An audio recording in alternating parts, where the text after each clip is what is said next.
there. This is Julie from Julie Naturally, and today we're going to do something a little bit different. Today, I'm going to read to you from my new book, The Secret Spice. Now, you might be wondering, I thought this was a homeschool channel, and maybe that's how you got on here. But Julie Naturally is so much more than just homeschooling, unschooling resources. It's also about providing resources such as living books. So that's where this picture book comes in. It is the first in a series of living books that feature plants.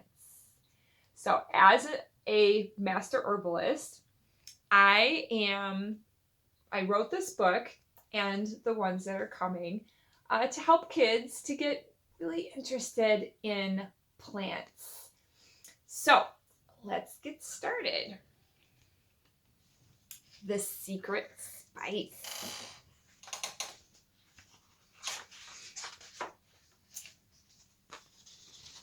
So here is the first pages.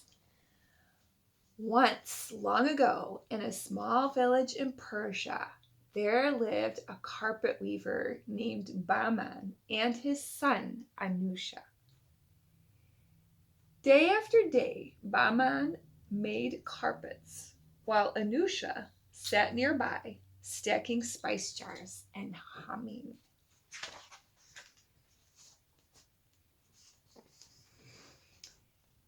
When the sun blazed overhead, they stopped. Now came Anusha's favorite time of day, food. Today we used the limes, Bahman announced, as the fire roared to life.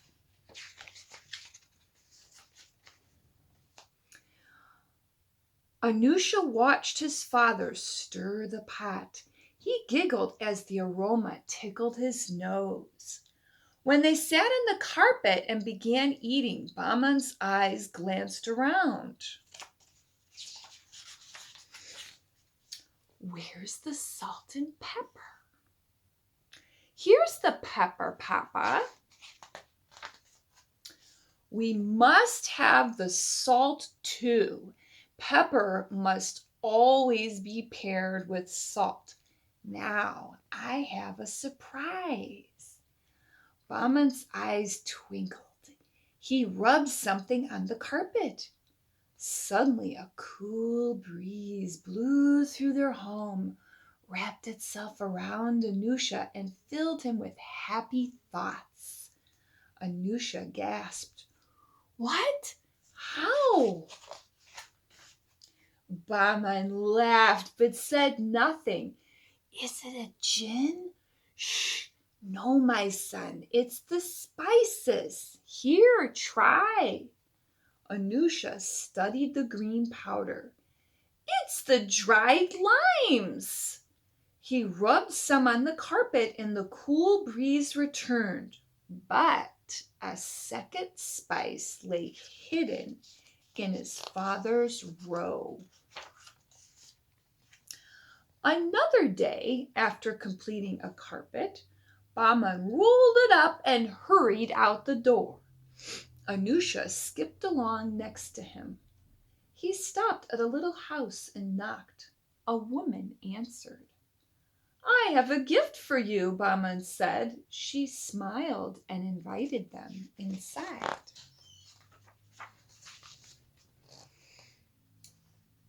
The woman offered them steaming cups of tea and prepared a meal.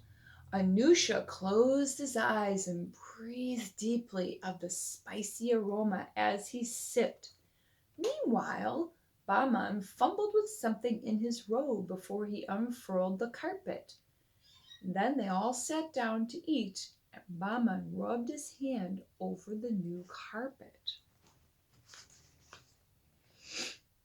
"Oh, oh," the woman giggled and swayed.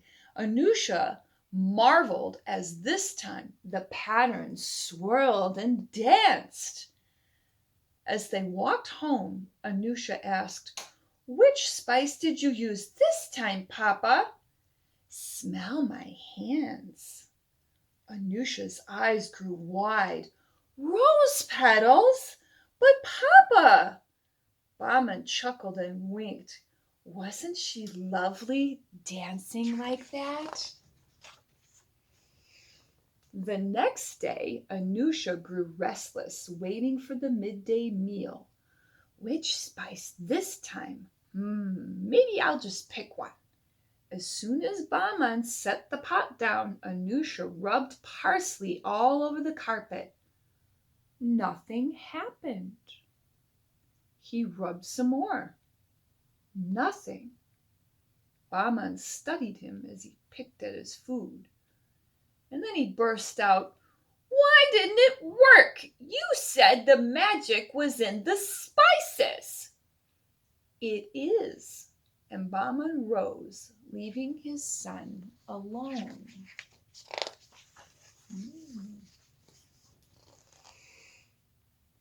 When he heard his father snoring, he thought, there must be something else, a secret spice or something. I have to know. I just have to. He peered inside jars and peeked under the rugs. He emptied sacks and overturned crates. Anusha wondered if maybe the spice magic really was jinn magic.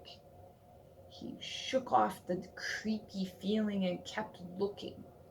Exhausted and angry, finally slumped against the wall. Nothing. And he threw the closest jar, shattering it all over the carpet. Tears flowed, and then his eyes grew wide, and he screamed. Shadowy jaws snapped at him from the carpet. The frightened boy rushed to wake his father. With one look, Bahman reached for the salt, sprinkling it generously over the carpet. As the images faded, Bahman asked, "My son, what were you doing?" I was mad, Papa." "And why were you mad?" "The parsley didn't work. I wanted to do what you do." "Why didn't it work? The pepper worked, but I didn't want pepper. Shh, remember what I told you about pepper? Do I ever add pepper without salt?" I don't think so." "Pepper is special, just like this." He pulled out the vial hiding in his robe. "Papa, is that?" "Yes, it is the rare and precious saffron. Pepper doesn't need any help, but all the other spices need this one to do their magic. Even the tiniest bit works." He gave one thin thread to Anusha, and the boy cradled it in his hand. He turned to his father. "I am sorry, Papa, for what I have done. I shouldn't have done it." Bahman hugged him close. "I forgive you. Perhaps we can try the parsley again." Anusha smiled up at him and hurried to the carpet. As Bahman sat down with the parsley and saffron in hand, he commented, "Anusha, where is the salt?"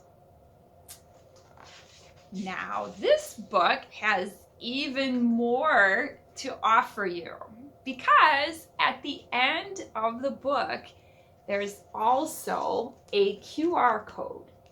And the QR code gives you free access to bonus lessons related to the book. And those are lessons in botany, Bible and missions, and also a recipe right now. And as I add some additional things, you continue to have access. So I hope you enjoyed the reading of the book, and I hope that you check it out. at the link down below where you can get your own copy that you can read at home. Thanks for listening, and go check it out.